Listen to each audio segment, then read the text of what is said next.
Welcome to our channel. Today we how to backup MeisterTask tasks with API-based backups, full guide step by step clearly.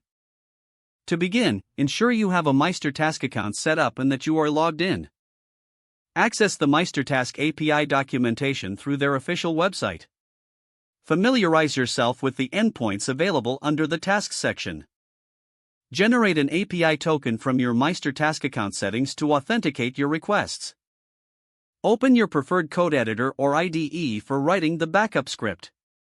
Start by setting up your programming environment with the necessary libraries, such as Axios for JavaScript or requests for Python. Create a new script file, naming it appropriately, such as meistertask_backup.py or meistertask_backup.js.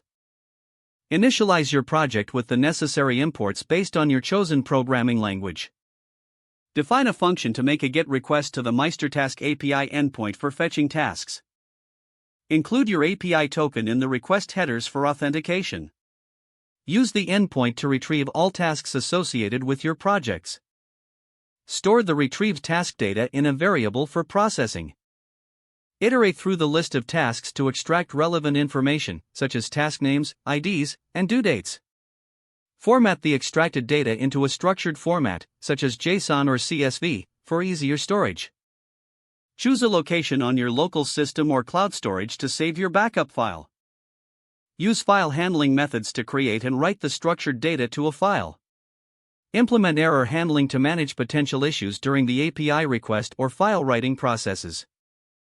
After successfully running the script, check the designated location for the backup file to ensure it has been created. Test the backup file by opening it to confirm that all tasks are accurately captured. Consider scheduling your backup script to run periodically using a task scheduler or cron job. Review and adjust the script as necessary to accommodate any changes in your task structure or requirements. If the page does not load, refresh the browser or try again in a private or incognito window. Make sure you are using the correct email address, then retype it carefully to avoid small typos. If your password is not accepted, use the reset option and create a new strong password you can remember. Check your spam folder for verification or security emails, then complete any requested confirmation steps. Enable two-factor authentication if available to improve account security and reduce unauthorized access risk.